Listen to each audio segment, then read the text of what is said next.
Good morning, नमस्कार, जय हिंद, राम राम सभी प्यारे बच्चों को। कैसे हैं आप सभी? उम्मीद करता हूँ अच्छे होंगे, स्वस्थ होंगे, बेहतर होंगे। मैं आप सभी का एजुकेटर संदीप सिवाच स्वागत करता हूँ आप सभी प्यारे बच्चों का आपके अपने बेहतरीन और शानदार लर्निंग प्लेटफॉर्म रोजगार विद अंकित पर। तो जितने भी साथी आज के सेशन में मेरे साथ लाइव जुड़ चुके हैं, उम्मीद करता हूँ आप और आपका परिवार एकदम स्वस्थ होंगे, तंदुरुस्त होंगे। तो जितने भी साथी जुड़े हुए हैं, एक बार फटाफट मेरे को बता दीजिएगा। ऑडियो वीडियो एकदम परफेक्ट है, क्लियर है, ओके है?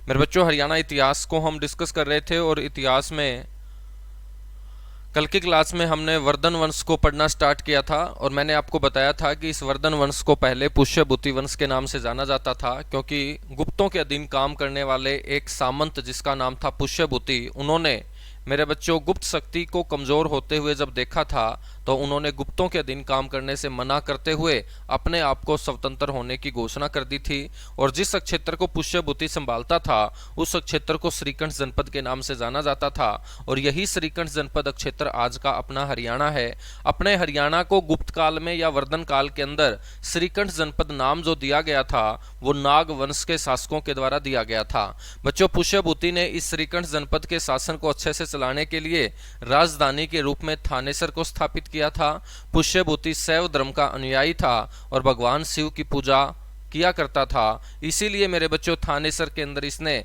भगवान शिव के सम्मान में एक बहुत बड़ा मंदिर, जिसे हम बोलते हैं स्थानेश्वर महादेव मंदिर, इसका निर्माण करवाया था। वर्धन काल या पुष्यभूति वंश की हम बात करें तो इसकी शुरुआत 6ठी सदी में मानी जाती है और गुप्त साम्राज्य के पतन के बाद उत्तर भारत का एक शक्तिशाली वंश मेरे बच्चों ये अस्तित्व में आया था। इसके बाद मैंने आपको बताया था कि इस पुष्यभूति वंश को वर्धन वंश क्यों बोला है, क्योंकि इतिहासकारों ने देखा कि पुष्यभूति के बाद आने वाले इस वंश के 6 शासकों के नाम के पीछे क्या जुड़ा पाया गया है?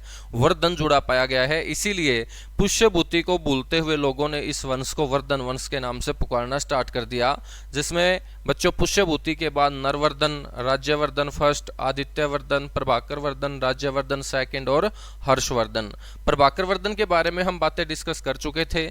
605 ईस्वी में प्रभाकर वर्धन की मृत्यु हो गई थी और इनकी मृत्यु हो जाने के बाद इनकी जो पत्नी है यशोमती, वो सती हो गई थी। इस बात का उल्लेख मेरे बच्चों हर्षचरित नामक ग्रंथ के अंदर मिलता है और हर्षचरित नामक जो पुस्तक है वो हर्षवर्धन के दरबारी कवि रहे बाण भट्ट के द्वारा लिखी गई है। बच्चों, 605 ईस्वी में मृत्यु हो जाने के बाद राज्यवर्धन सेकंड थानेसर की गद्दी के ऊपर बैठते हैं और 605 ईस्वी में गद्दी के ऊपर बैठते ही सबसे पहले ये बदला लेते हैं अपनी बहन के पति के हत्यारों से। और इसके बहन के पति के जो हत्यारे थे बच्चों, वो एक देवगुप्त था और एक गौड़ नरेश शशांक था। तो मेरे बच्चों, देवगुप्त की ये हत्या कर देता है राज्यवर्धन सेकंड और हत्या करने के बाद जब शशांक की हत्या करने के लिए ये बंगाल की तरफ जाता है तो बंगाल की सीमा में प्रवेश करते ही शशांक इसका भव्य स्वागत करता है और जब ये अपना स्वागत देखता है तो स्वागत में मेरे बच्चों ये गुस्से को भूलकर मेरे बच्चों ये शशांक की तरफ ही क्या हो जाता है, आकर्षित हो जाता है। और शशांक के जब दरबार में ये जाता है राज्यवर्धन सेकंड, तो वहां पर मेरे बच्चों शशांक इसकी प्रशंसा करते हुए बोलता है कि आपकी बहादुरी से मैं प्रभावित हुआ और आपकी बहादुरी के किस्से मैंने बड़ी दूर दूर तक सुने हैं, तो मैं मेरी बेटी की शादी आपके साथ करना चाहता हूं। तो राज्यवर्धन सेकंड और ज्यादा खुश हो जाता है और मेरे बच्चों अपनी बेटी की शादी राज्यवर्धन सेकंड से करने के लिए शशांक जो है वो तैयार नहीं हुआ था, बल्कि मन ही मन मेरे बच्चों वो एक जाल बुन रहा था। किसकी हत्या का? राज्यवर्धन सेकंड की हत्या का।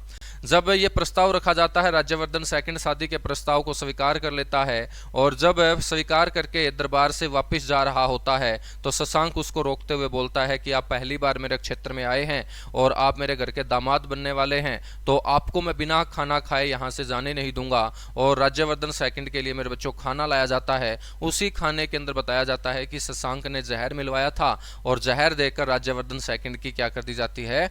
हत्या कर दी जाती है। कब मेरे बच्चों? 606 ईस्वी में। तो राज्यवर्धन सेकंड की जो हत्या है वो किसने की थी? शशांक ने की थी। यहां तक बातें, कहानी आपके समझ में आ चुकी होंगी। नेक्स्ट पॉइंट की तरफ बढ़ेंगे। तो आपको ध्यान रखना है, राज्यवर्धन सेकंड की क्या हो जाती है? मृत्यु हो जाती है, हत्या कर दी जाती है।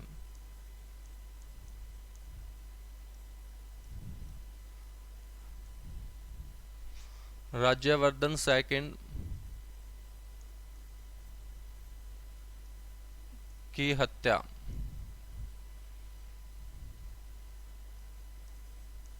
606 ईस्वी में मेरे बच्चों। किसके द्वारा? गौड़ नरेश। गौड़ जो है ना, ये आज का बंगाल है। बंगाल को पहले गौड़ के नाम से जाना जाता था। तो गौड़ शासक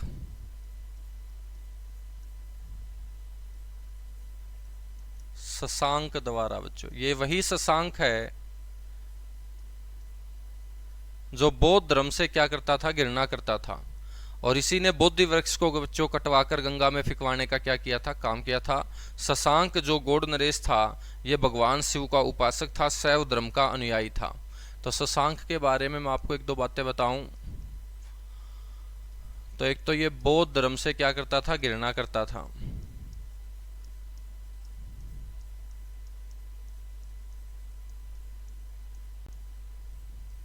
ठीक है। नेक्स्ट आपको ध्यान रखना है कि इसने बोधि वृक्ष को कटवा के गंगा में फकवाया था बच्चों।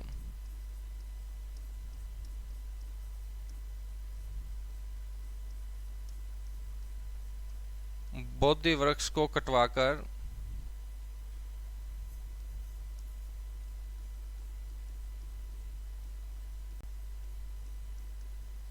गंगा में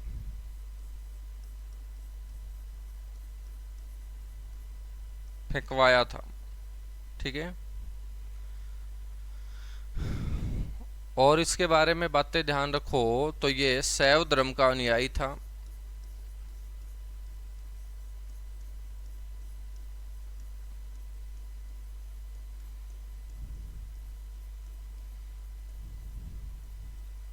और भगवान शिव का उपासक था।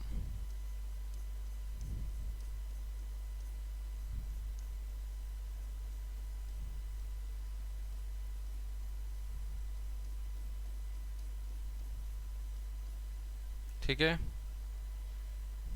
और साथ के साथ इसने मौखरी वंश के शासक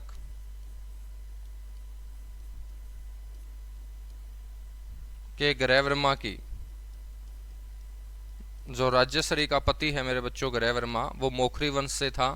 तो मौखरी वंश के ग्रहवर्मा की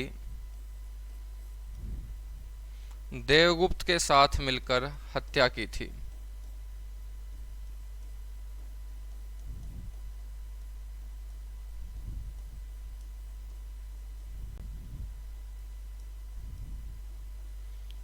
बच्चों ग्रहवर्मा की हत्या किए जाने के बाद इनकी जो पत्नी थी राज्यश्री, जो हर्षवर्धन और राज्यवर्धन सेकंड की बहन थी, वो क्या हो जाती है? अपने पति के दुख में पागल हो जाती है।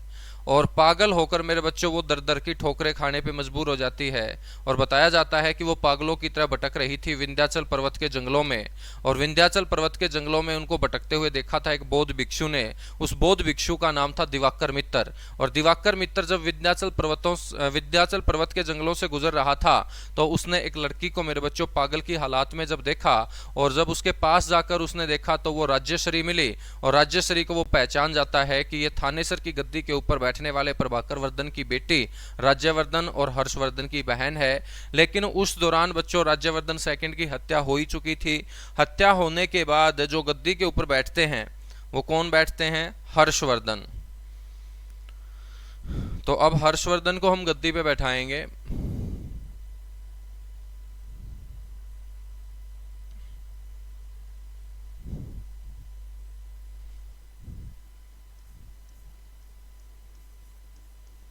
गद्दी पे बैठ जाते हैं मेरे बच्चों हर्षवर्धन। ठीक है। हर्षवर्धन के यदि हम जन्म की बात करें,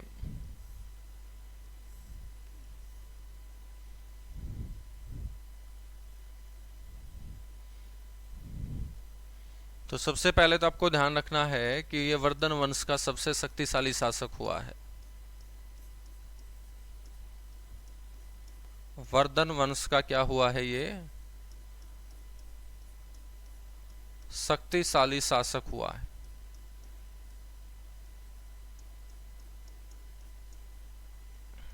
ठीक है।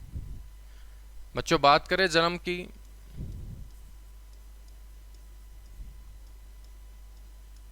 तो इनका जन्म हुआ 590 ईस्वी में। और 590 ईस्वी का मतलब सदी कौन सी होगी? छठी सदी होगी बच्चों। तो हर्षवर्धन का जन्म कौन सी सदी में हुआ था? छठी सदी में। ठीक है। और गद्दी के ऊपर ये कब बैठते हैं?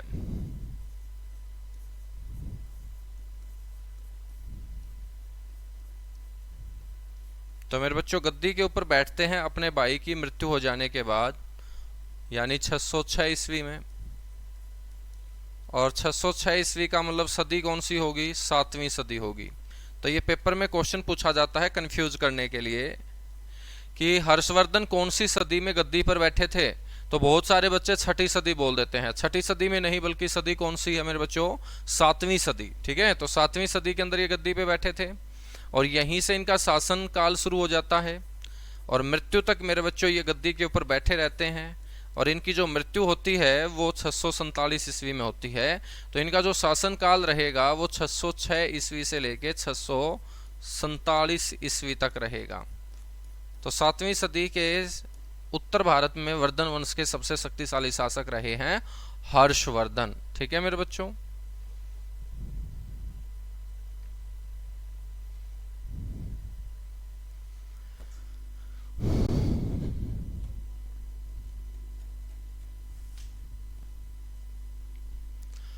हर्षवर्धन के बारे में और बातें करें तो आपको पता होना चाहिए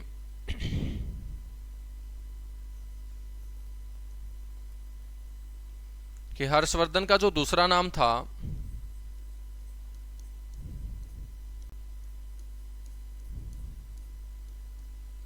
वो मेरे बच्चों शिलादित्य था। शिलादित्य। हर्षवर्धन को शिलादित्य के नाम से भी जाना जाता था। और शिलादित्य नाम जो हर्षवर्धन को दिया था वो दिया था मेरे बच्चों हेनसांग ने।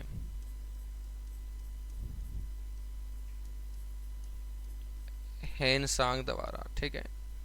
मैंने आपको बताया था कि जो इनकी बहन थी राज्यश्री, उसकी जान बचाई थी एक बौद्ध भिक्षु ने। तो राज्यश्री की जान बचाने वाला जो बौद्ध भिक्षु था मेरे बच्चों वो कौन था? तो राज्यश्री की जान बचाने वाला बौद्ध भिक्षु था दिवाकर मित्र।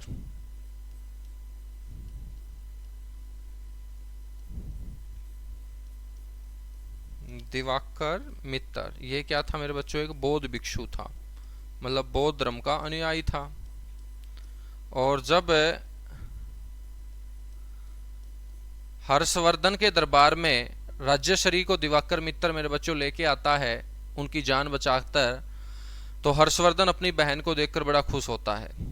और बड़ा खुश होता है तो मेरे बच्चों वो दिवाकर मित्र को बोलता है कि जो आपका मन करे आप वो मेरे से मांग सकते हैं, क्योंकि मेरे परिवार में अकेली कौन बची हुई है? राज्यश्री।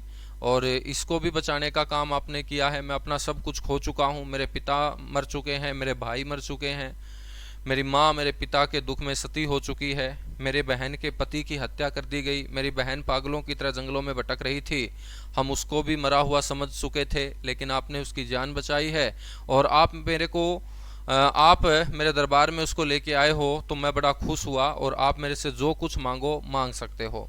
तो दिवाकर मित्र बोलता है कि मेरे को किसी चीज़ की कोई ज़रूरत नहीं, क्योंकि जिस धर्म से मैं जुड़ा हुआ हूँ बौद्ध धर्म, वो बौद्ध धर्म है पैसे की साइड या मेरे बच्चों सुखों की तरफ लेके जाता ही नहीं है इंसान को। तो बौद्ध धर्म को मानने वाले दिवाकर मित्र मेरे बच्चों जब हर्षवर्धन के दरबार से वापस जाने को बोलते हैं तो हर्षवर्धन उनको मना कर देता है और हर्षवर्धन बोलता है कि मैं आपसे विनती करता हूं कि आप इस दुख की घड़ी में कुछ दिन मेरे साथ रहो, ताकि मेरे को क्या मिलती रहे? ऊर्जा मिलती रहे आपसे। तो मेरे बच्चों दिवाकर मित्र हर्षवर्धन के कहने पर कई दिनों तक वहां पर रुका। और जब रुका तो बच्चों हर्षवर्धन जब भी दिवाकर मित्र के पास बैठता था तो दिवाकर मित्र बौद्ध धर्म का गुणगान करना शुरू कर देता है। बौद्ध धर्म का जब गुणगान शुरू कर देता है तो मेरे बच्चों हर्षवर्धन बौद्ध धर्म से क्या हो जाते हैं? प्रभावित हो जाते हैं। और हर्षवर्धन दिवाकर मित्र के प्रभाव में आकर पहली बार कौन से धर्म को अपनाते हैं? बौद्ध धर्म को। अब आपके दिमाग में आएगा कि सर इससे पहले ये कौन से धर्म को मानता था? तो हर्षवर्धन सबसे पहले शैव धर्म का अनुयायी था बच्चों। हर्षवर्धन सबसे पहले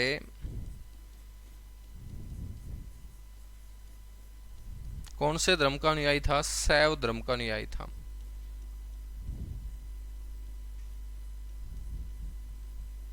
शैव धर्म का अनुयायी और भगवान शिव की मेरे बच्चों ये पूजा किया करता था।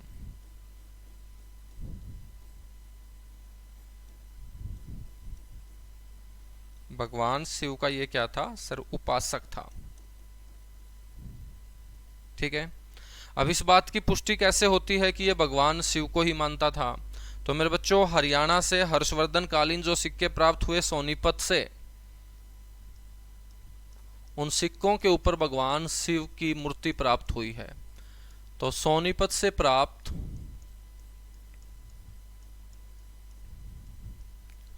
हर्षवर्धन कालीन सिक्कों पर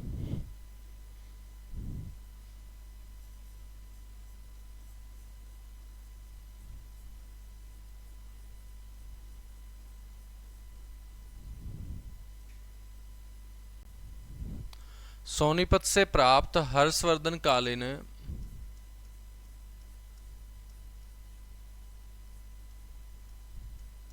सिक्कों पर भगवान शिव को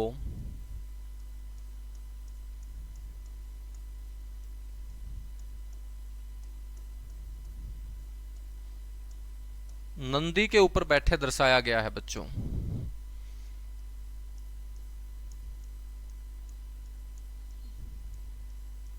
भगवान शिव को नंदी पर बैठे क्या है?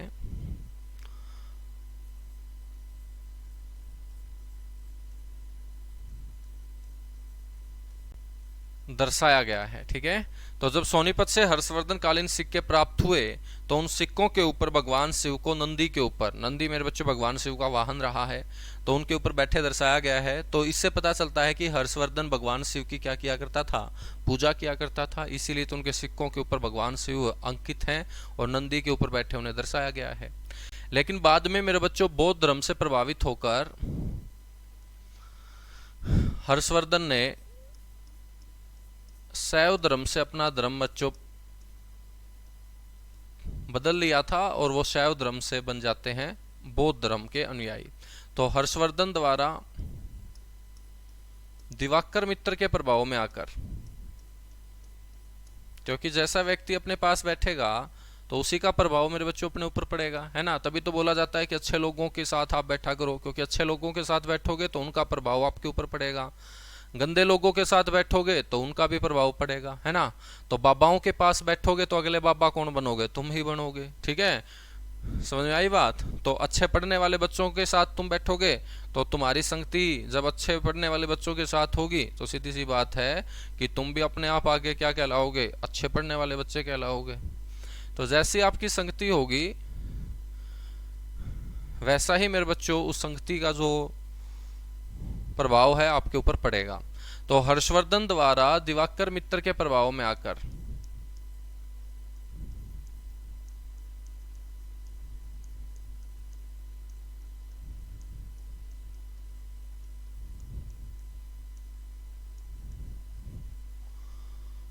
बौद्ध धर्म को मेरे बच्चों अपनाया था।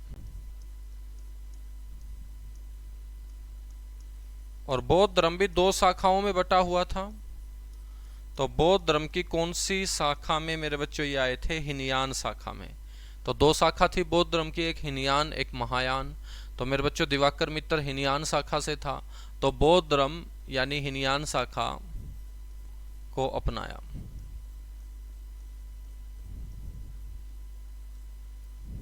ठीक है।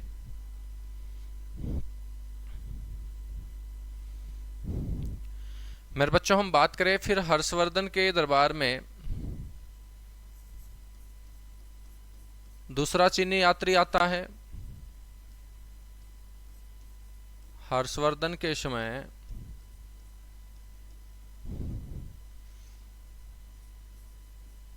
दूसरा चीनी यात्री हेनसांग भारत आता है बच्चों।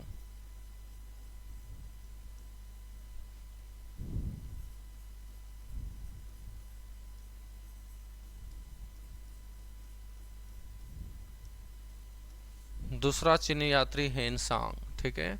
और ये हेनसांग कब आया था? 629 ईस्वी में आया था। 644 ईस्वी तक ये भारत में रहा था। भारत आया, लगभग बच्चों 15 साल हेनसांग भारत रहा था। ठीक है। भारत आकर इसने बिहार के नालंदा विश्वविद्यालय का क्या किया था? भ्रमण किया था बच्चों।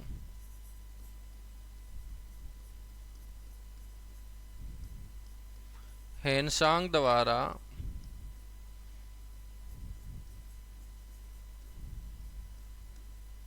नालंदा विश्वविद्यालय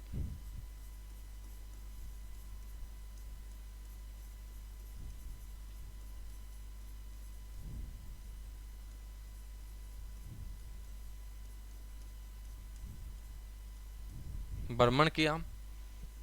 क्यों? क्योंकि बौद्ध धर्म से जुड़ी हुई जानकारी को इकट्ठा करने के लिए।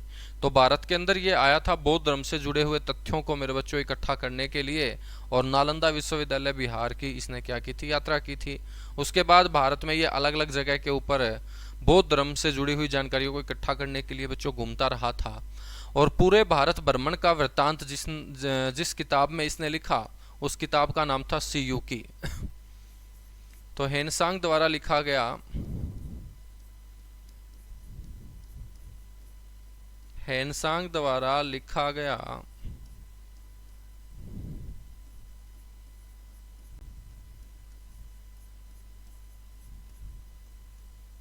भारत भ्रमण वृत्तांत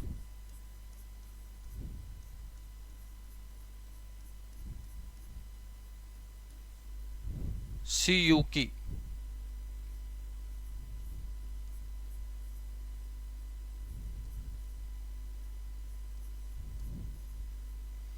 सीयूकी। ठीक है मेरे बच्चों। तो सीयूकी इसका यात्रा वृत्तांत था।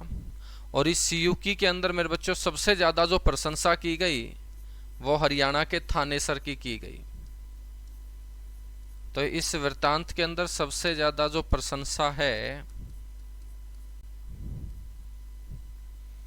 वो कौन से शहर की गई है? थानेसर शहर की सबसे ज्यादा प्रशंसा की गई। अब प्रशंसा थानेसर की है तो ये थानेसर में रहा होगा। हर्षवर्धन के समय मेरे बच्चों ये थानेसर में रहा। और ये थानेसर में कब से कब तक रहा ये भी आपको पता होना चाहिए।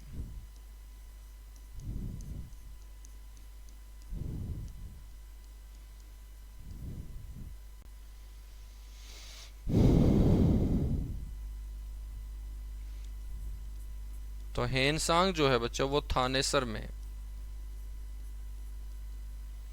635 ईस्वी से लेके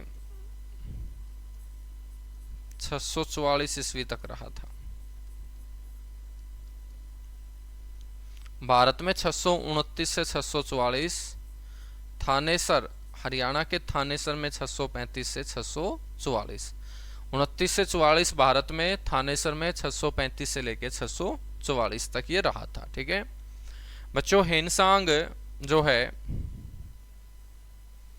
इसी के प्रभाव में आकर हर्षवर्धन ने बौद्ध धर्म की शाखा को बदला था। तो हेनसांग के प्रभाव में आकर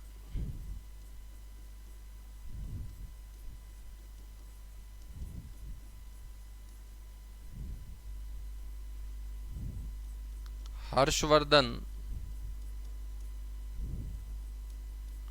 ने बौद्ध धर्म की कौन सी शाखा को अपनाया था? महायान शाखा को। बौद्ध धर्म की कौन सी शाखा? महायान।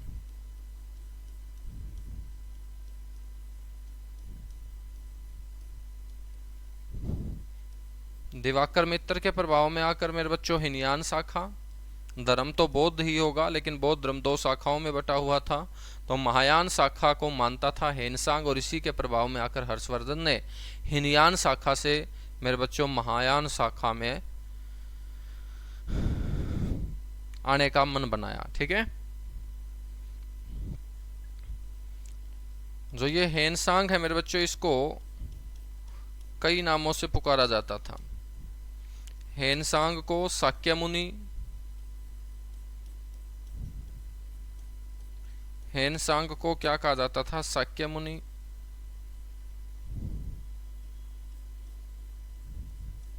नीति का पंडित और यात्रियों का राजकुमार।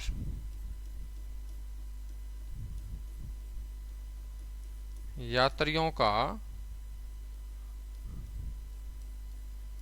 राजकुमार कहा जाता था मेरे बच्चों। तो ध्यान रखना है, ये हेनसांग के उपनाम थे बच्चों। तो शाक्य मुनि, नीति का पंडित, यात्रियों का राजकुमार किसे कहा जाता था इतिहास में? तो ये कहा जाता था हेनसांग को। ठीक है, आपको ये भी पता होना चाहिए जो हर्षवर्धन है,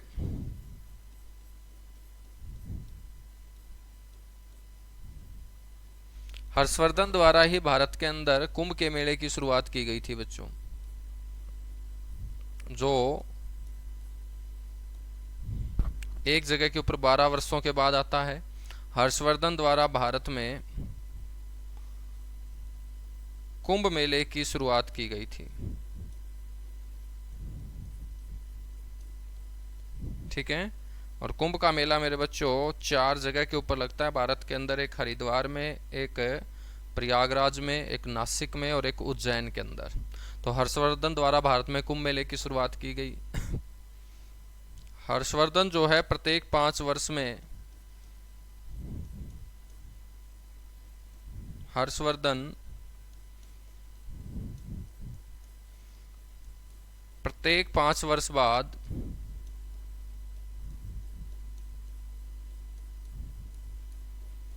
प्रयागराज के अंदर बच्चों, जो इलाहाबाद का नया नाम है, एक धर्म सभा का आयोजन किया करता था।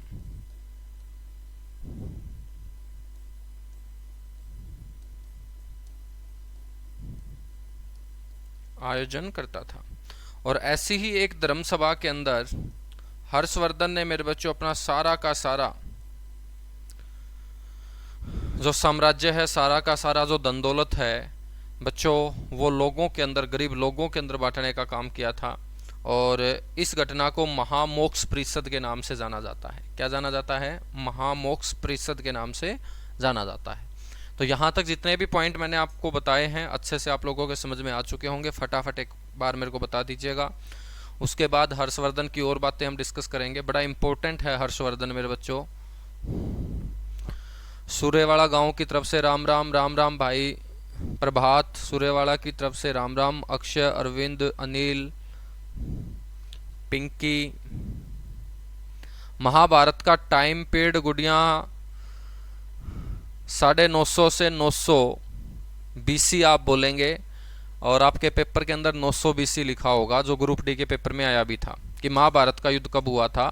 900 बीसी। ठीक है, तो 950 से 900 बीसी के बीच का टाइम पीरियड कुछ इतिहासकारों के द्वारा, सारे इतिहासकारों के द्वारा नहीं माना जाता ये टाइम पीरियड, लेकिन जो आपके पेपर में क्वेश्चन आया है उसमें आपका जो आंसर होगा वो 900 बीसी होगा गुडिया। पिंकी सैनी, अरविंद, रीना, पंकज, गुड मॉर्निंग, नमस्कार, जय हिंद। बिल्कुल 16 साल की उम्र में हर्षवर्धन गद्दी के ऊपर बैठा था।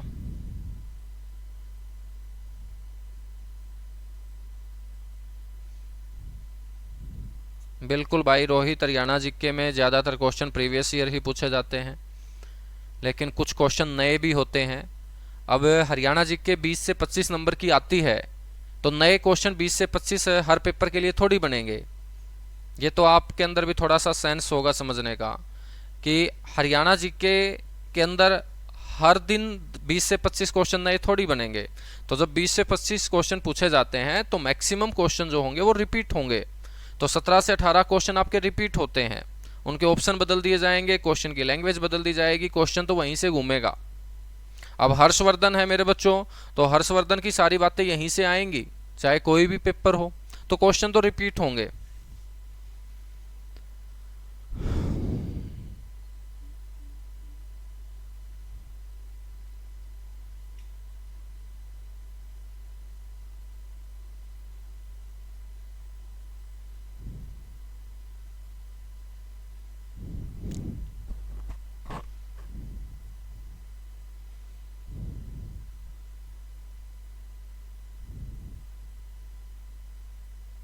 राधे राधे भाई, राधे राधे, गुड मॉर्निंग, नमस्कार, जय हिंद। सोनम, विवेक, हैप्पी।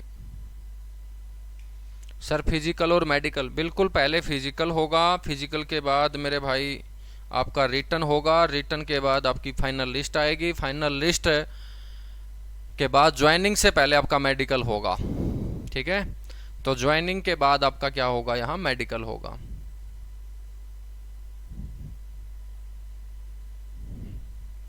नोट कर चुके होंगे ये बातें आप।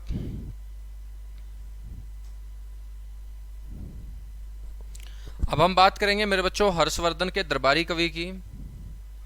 तो आपको पता होना चाहिए कि हर्षवर्धन का जो दरबारी कवि था सर वो कौन था।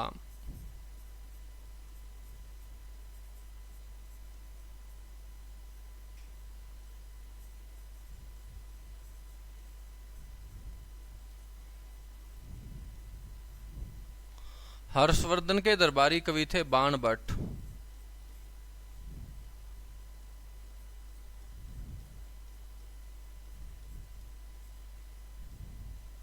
बाणभट्ट। और बाणभट्ट ने मेरे बच्चों कुछ पुस्तकें लिखी। तो बाणभट्ट की जो रचनाएं हैं वो बड़ी इंपॉर्टेंट हैं।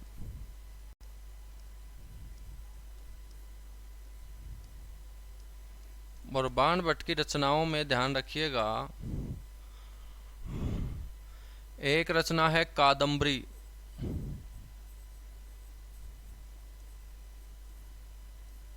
कादम्बरी किसकी रचना है, बाणभट्ट की। और कादम्बरी के साथ साथ एक रचना है हर्षचरित, जिसमें हर्षवर्धन के जीवन चरित्र के बारे में जानकारी दी गई है। ठीक है, हर्षचरित।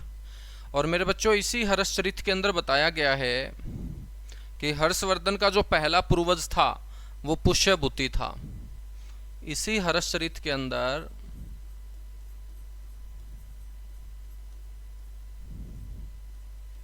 हर्षवर्धन का जो पहला पूर्वज था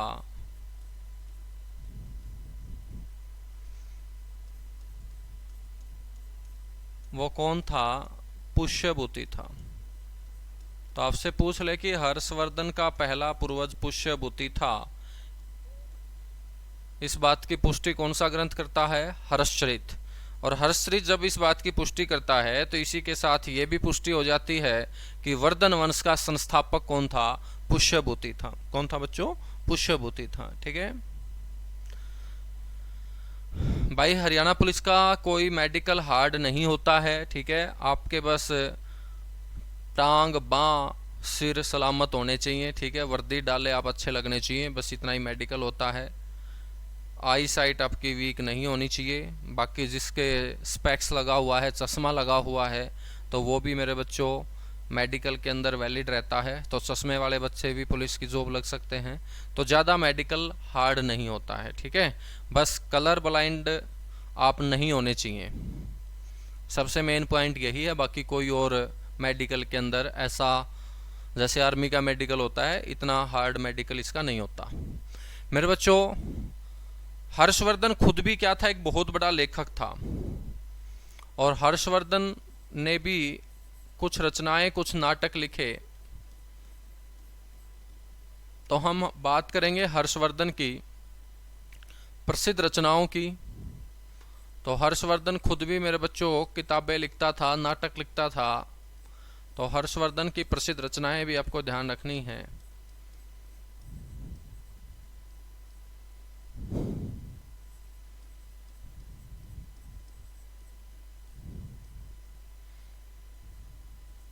हर्षवर्धन की प्रसिद्ध रचनाओं में आपको ध्यान रखना है,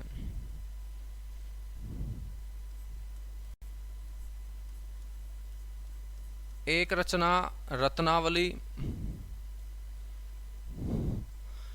एक रचना प्रियदर्शिका,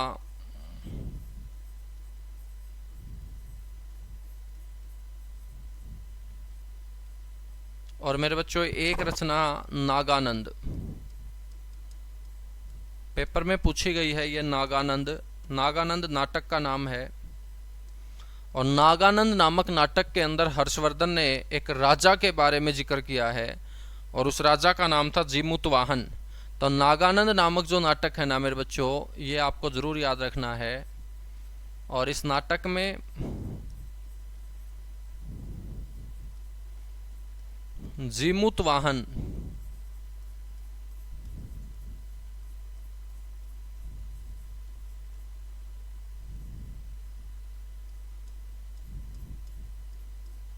नामक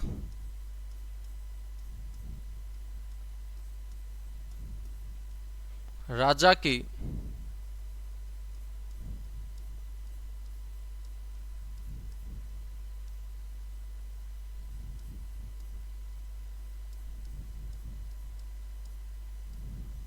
आत्महत्या का क्या किया गया है, वर्णन किया गया है। और नागानंद नाटक के लेखक कौन है, हर्षवर्धन है। हर्षवर्धन मेरे बच्चों संगीत प्रेमी भी था।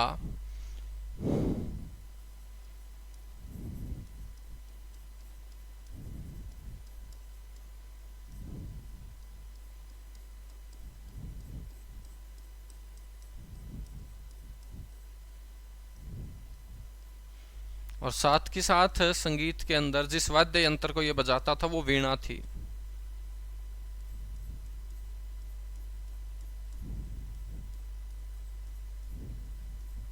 ठीक है, तो ये हर्षवर्धन के बारे में सारी की सारी बातें मैंने आपको बता दी है। और हर्षवर्धन की जो मृत्यु हुई थी वो 647 ईस्वी में हुई थी। जो हम हर्षवर्धन पढ़ रहे हैं मेरे बच्चों, तो आपको ये भी पता होना चाहिए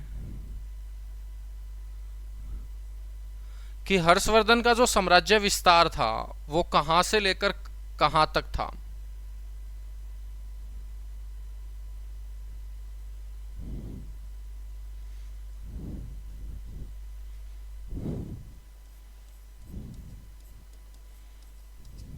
उत्तर भारत का सबसे शक्तिशाली वंश उस समय था ये। तो इस हर्षवर्धन का जो साम्राज्य विस्तार था, कहां से कहां तक इसने मेरे बच्चों अधिकार कर रखा था।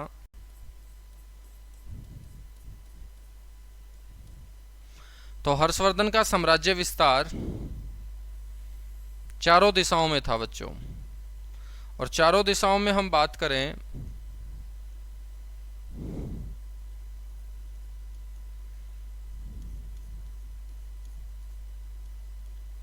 तो पूर्व में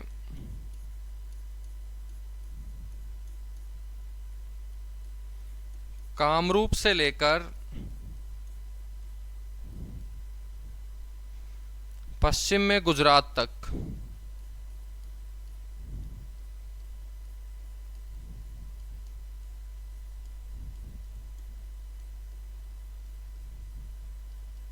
ठीक है।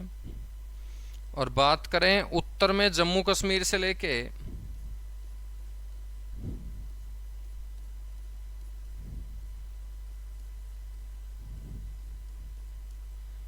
उत्तर में जम्मू कश्मीर से लेकर दक्षिण में नर्मदा नदी तक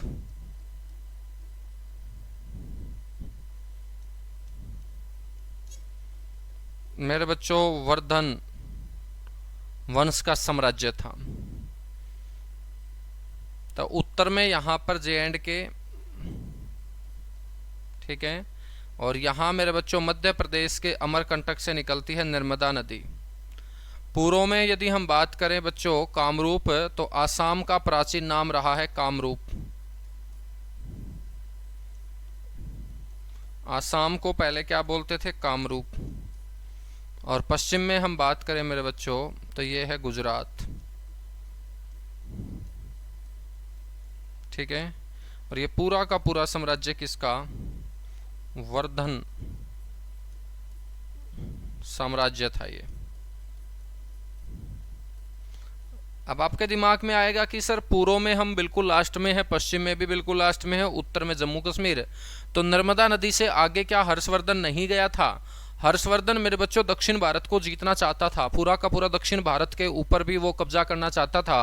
और दक्षिण भारत के ऊपर विजय करने के लिए जब ये निकला तो नर्मदा नदी के तट पर उसके इस विजय अभियान को रोकने का काम है दक्षिण भारत के एक शक्तिशाली शासक ने किया था जिसका नाम था पुलकेशिन द्वितीय। तो नर्मदा नदी के किनारे हर्षवर्धन का पुलकेशिन द्वितीय के साथ युद्ध हुआ था और पुलकेशिन द्वितीय ने ही मेरे बच्चों हर्षवर्धन के इस विजय अभियान को जो दक्षिण की ओर बढ़ रहा था उसको रोकने का क्या किया था, काम किया था। इसके बारे में चर्चा करेंगे, यहां तक एक बार बताएगा, उसके बाद आगे बढ़ेंगे।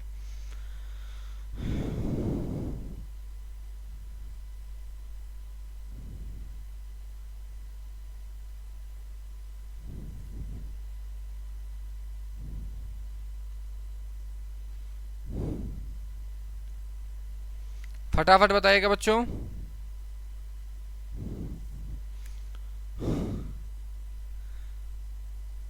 एक बार फटाफट बताइएगा। हरियाणा इतिहास पढ़ने में मजा आ रहा होगा ना तुम लोगों को, है बच्चों? यार हरियाणा का इतिहास तुम्हें बोर कर रहा है? हरियाणा के इतिहास में दिलचस्पी ले रहे होगे आप लोग? हरियाणा हिस्ट्री बच्चा बहुत कम पढ़ना पसंद करता है और यही कारण है कि 25 में से जब 4 से 5 क्वेश्चन हिस्ट्री से पूछे जाते हैं तो बच्चा उन क्वेश्चनों को लेकर फिर कंफ्यूज रहता है और फिर तुक्के ही मार के आता है।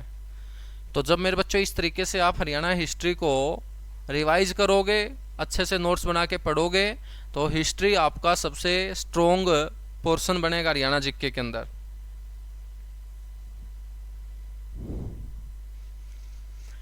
अब हम बात करेंगे कि नर्मदा नदी से आगे ये क्यों नहीं जा पाया था। इसलिए नहीं जा पाया क्योंकि एक दक्षिण भारत के शक्तिशाली शासक ने इसको नर्मदा नदी के ऊपर ही रोकने का काम किया था, इसको पराजित किया था बच्चों।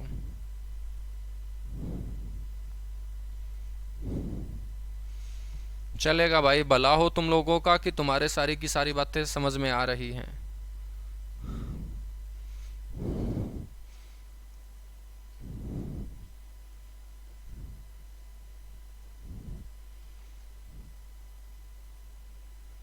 तो आपको ध्यान रखना है हर्षवर्धन के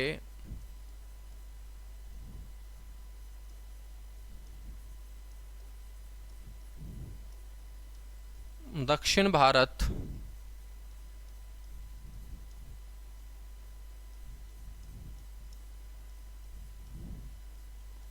विजय अभियान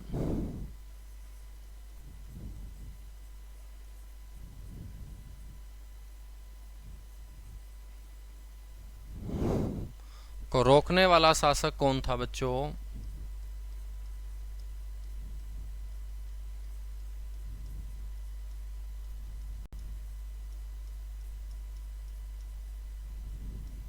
पुलकेशिन द्वितीय।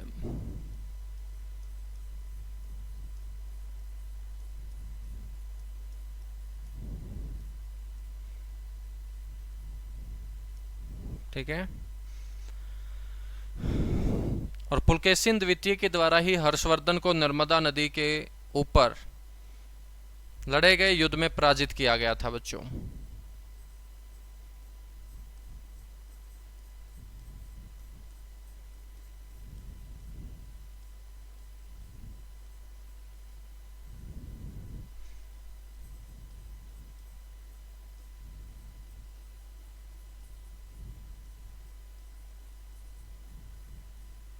पुलकेशिन द्वितीय द्वारा नर्मदा नदी के तट पर हर्षवर्धन को क्या किया गया था?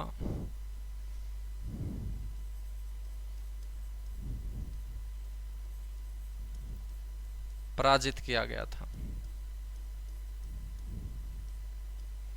बच्चों आपसे पूछा जाएगा किस बात की जानकारी कहां से मिलती है?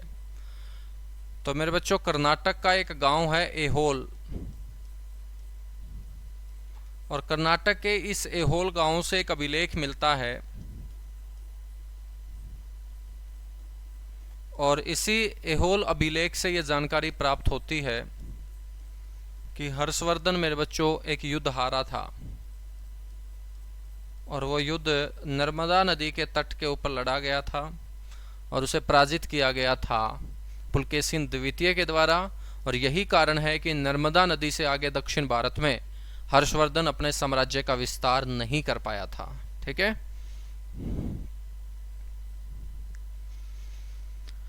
तो यह हर्षवर्धन के बारे में सारी की सारी बातें मेरे बच्चों अपनी कवर हुई। हर्षवर्धन की मृत्यु हम पढ़ ही चुके हैं और हर्षवर्धन की मृत्यु के साथ ही वर्धन वंश समाप्त हो जाता है।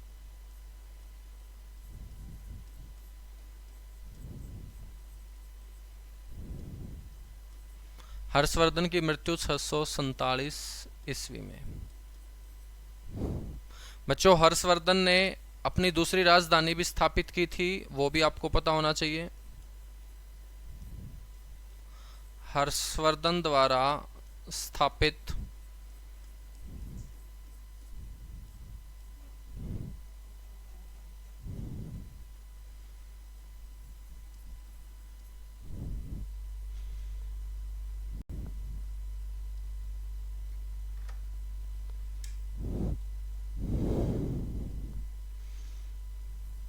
तो हर्षवर्धन के द्वारा जो स्थापित दूसरी राजधानी थी बच्चों, वो थी कन्नौज।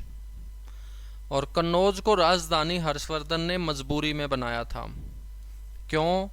क्योंकि इसके बहन के पति की जब हत्या कर दी जाती है तो बच्चों कन्नौज का ही वो शासक था गृहवर्मा, तो कन्नौज अनाथ हो जाता है। फिर कन्नौज के ऊपर शासन इसने अपनी बहन के साथ किया था। ये अपनी बहन को बच्चों गद्दी के ऊपर बैठाना चाहता था, लेकिन इसको ये भी पता था कि लोग जो है ना वो एक महिला को शासक के रूप में स्वीकार नहीं करेंगे, तो वो राज्यश्री को परेशान ही करेंगे। इसलिए राज्यश्री के साथ मेरे बच्चों उसने कन्नौज के ऊपर शासन करना शुरू किया था हर्षवर्धन ने। और मजबूरी में अपनी बहन के पति की हत्या किए जाने के बाद जब कन्नौज अनाथ हो जाता है तो उस मजबूरी में इसने अपनी दूसरी राजधानी कन्नौज को मेरे बच्चों घोषित करना पड़ा था। तो हर्षवर्धन की पहली राजधानी थानेसर रही है, जो इसको अपने पूर्वजों से मिली थी। पुष्यभूति ने उसको राजधानी घोषित किया था। लेकिन हर्षवर्धन ने बच्चों दूसरी राजधानी किसको स्थापित किया था? वो थी कन्नौज। ठीक है बच्चों, अब हम बात करेंगे कि जो वर्धन वंश था और जो वर्धन काल था, उस वर्धन काल में आय का स्रोत क्या होता था? आय का स्रोत क्या था बच्चों? ठीक है, तो आय का स्रोत था भूमि कर,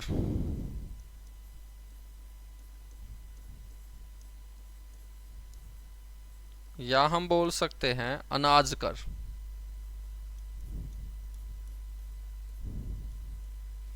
भूमि कर या अनाज कर। और ये भूमि कर या अनाज कर कितना था? तो ये होता था कुल अनाज उत्पादन का 1/6।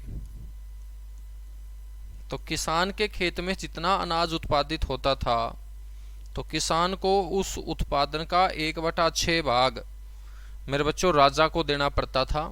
जैसे आज देश किससे चलता है? टैक्स से। उस समय भी राजाओं का शासन किससे चलता था? टैक्स से। तो टैक्स क्या होता था बच्चों? अनाज के ऊपर ही लगता था। तो कुल अनाज उत्पादन का 1/6 भाग, ठीक है, ये क्या होता था? टैक्स होता था।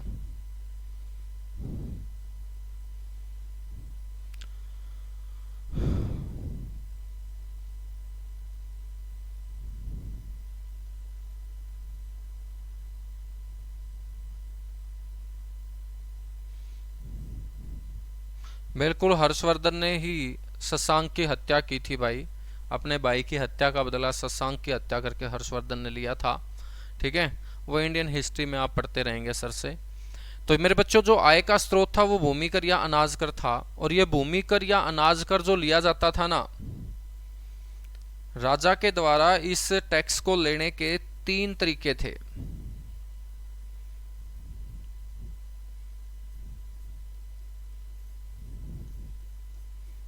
तो राजा के द्वारा लोगों से जो ये टैक्स लिया जाता था, ये कर लिया जाता था, ये कितने तरीकों से लिया जाता था? 3 तरीकों से।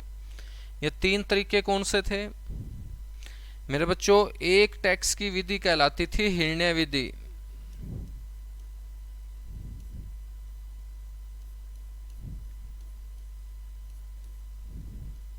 हिरण्य विधि। एक टैक्स की विधि कहलाती थी भाग विधि।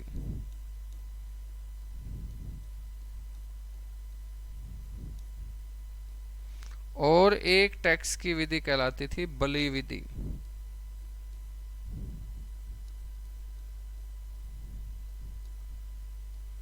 ठीक है, हिरण्य विधि 2 बार सिलेबस कर चुके हैं, मतलब समझा नहीं भाई मैं। पंकज गहलोत, बिल्कुल भाई, भूमि टैक्स था और ये कुल अनाज उत्पादन का 1/6 भाग था। ठीक है मेरे बच्चों, हम बात करें तो हिरण्य विधि जो थी ना, वो कौन सी विधि थी बच्चों? इसके अंदर आप अनाज के बदले क्या दे सकते थे? पैसे दे सकते थे। तो नकद मुद्रा के रूप में दिया जाने वाला कर या नगद मुद्रा के रूप में लिया जाने वाला कर वर्धन काल में कहलाता था हिरण्य विधि। यानी कि आप अनाज नहीं देना चाहते तो आप उसके बदले पैसे दे दीजिएगा। ठीक है, भाग विधि में मेरे बच्चों आपको अनाज ही देना पड़ता था, तो अनाज के रूप में लिया जाने वाला या अनाज के रूप में दिया जाने वाला। और बलि विधि में मेरे बच्चों यदि आप राजा को ना पैसे देना चाहते हो ना अनाज देना चाहते हो तो उसके बदले आपको कोई ना कोई गिफ्ट देना पड़ेगा, उपहार देना पड़ेगा, राजा को खुश करना पड़ेगा। तो उपहार के रूप में लिया या दिया जाने वाला कर कहलाता था बलि विधि। ठीक है, यहां तक बातें क्लियर हुई? यहां तक बातें क्लियर हुई? पेपर में पूछे जाते हैं तीनों की तीनों विधि आपको पता होनी चाहिए। कुल आय स्रोत का कितना बच्चों वर्धन काल के अंदर टैक्स के रूप में लिया जाता था? कुल अनाज उत्पादन का 1/6 भाग।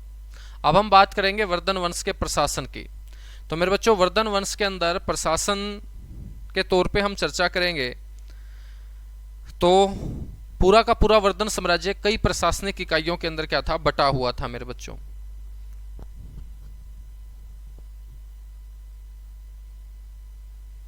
ठीक है, तो अब हम बात करेंगे वर्धन काल के अंदर प्रशासनिक इकाइयों की।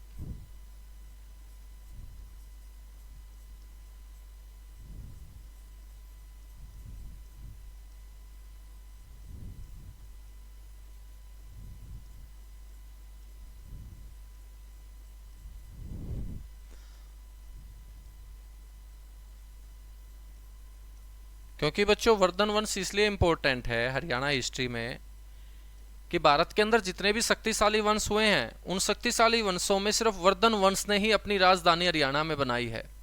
और जहां राजधानी हरियाणा में होगी तो उसी वंश से जुड़ी हुई बातें सबसे ज्यादा यहाँ पर पढ़ने को मिलेंगी, है ना। तो कोई भी और वंश हो, चाहे मौर्य वंश हो, गुप्त वंश हो, या जितने भी मेरे बच्चों आपके दिल्ली सल्तनत के वंश आएंगे, फिर मुगल वंश आएगा, तो कोई भी वंश आज तक जिन्होंने भारत के ऊपर शासन किया है मेरे बच्चों, उन्होंने हरियाणा के अंदर किसी शहर को राजधानी के रूप में स्वीकार नहीं किया। तो एक ही इतिहास के अंदर ऐसा वंश हुआ है वर्धन वंश, जो उत्तर भारत का एक शक्तिशाली वंश था, जिसके पहले ही शासक ने अपनी राजधानी हरियाणा के थानेसर को बनाया था। और जहां राजधानी होगी तो वहीं से शासन चलेगा, और जहां से शासन चलेगा बच्चों सीधी सी बात है वहां पर बातें भी पढ़ने को बहुत मिलेंगी, क्वेश्चन भी वहीं से ज्यादा होंगे। तो हरियाणा इतिहास में एक ही वंश बहुत अच्छे ढंग से पढ़ने को मिलता है आपको, वो वंश क्या होगा? वर्धन वंश होगा।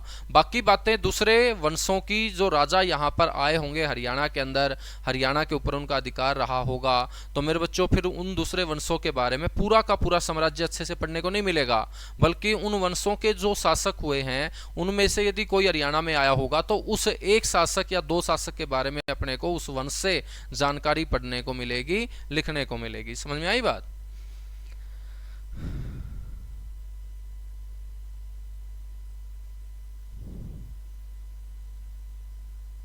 ठीक है भाई।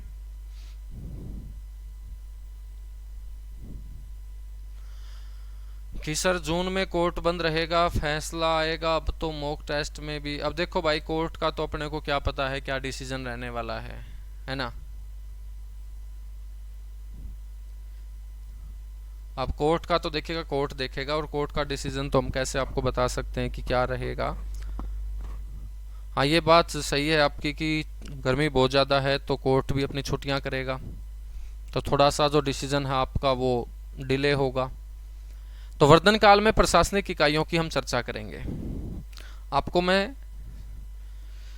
समझा रहा हूं यहां पर।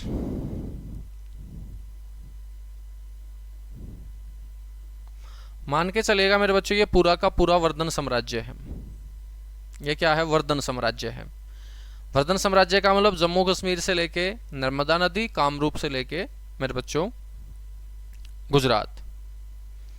अब यदि ये वर्धन साम्राज्य है तो इस वर्धन साम्राज्य की जो सबसे बड़ी इकाई थी वो ये होगी, वर्धन साम्राज्य की सबसे बड़ी इकाई। ठीक है, और इस इकाई का नाम है बुक्ति। तो वर्धन साम्राज्य की सबसे बड़ी इकाई कौन सी थी? बुक्ति थी। अब जब बच्चों बुक्ति सबसे बड़ी इकाई है तो बुक्ति किस में बटा होगा? बुक्ति से जो छोटी इकाई थी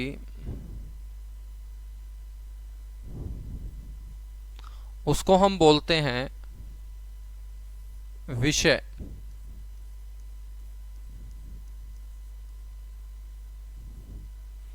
और विषय जो बटा था मेरे बच्चों वो विषय बटा हुआ था किसके अंदर? पठक के अंदर।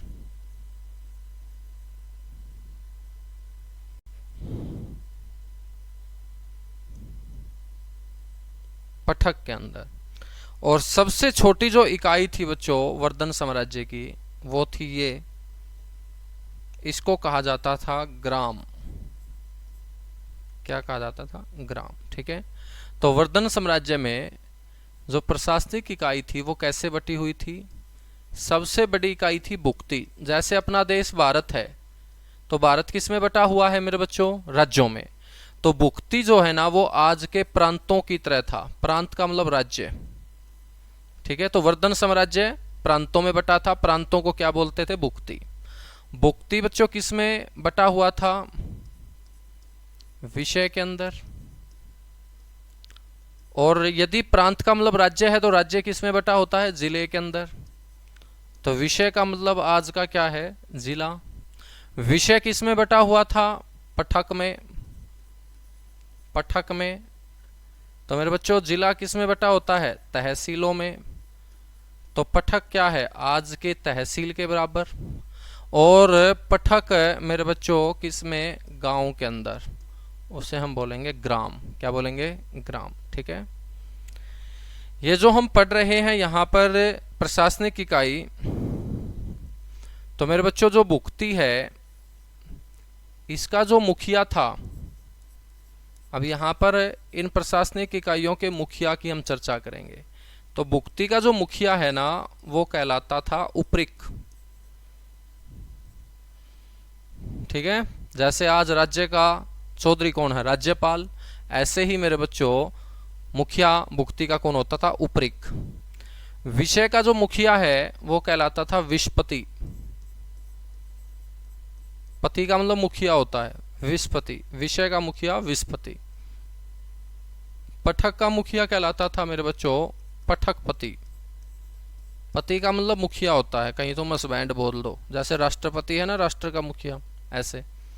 और ग्राम जो है मेरे बच्चों ग्राम, इसका मुखिया कहलाता था ग्रामणी। क्या कहलाता था? ग्रामणी। ठीक है, और ये जो बुक्ति है ये मेरे बच्चों सबसे बड़ी प्रशासनिक इकाई थी वर्धन वंश में। सबसे बड़ी प्रशासनिक इकाई। ठीक है, और जो ग्राम है बच्चों ये सबसे छोटी प्रशासनिक इकाई।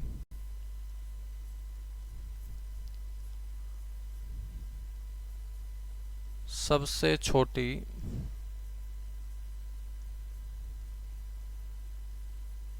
प्रशासनिक इकाई। ठीक है, और इसी के साथ वर्धन साम्राज्य अपना कंप्लीट। वर्धन साम्राज्य के बाद कल की क्लास में पढ़ेंगे गुर्जर प्रतिहार वंश। आज के लिए इतना सा ही, बाकी हम मिलेंगे मेरे बच्चों नेक्स्ट क्लास में। Thank you, bye bye, love you आप सभी को।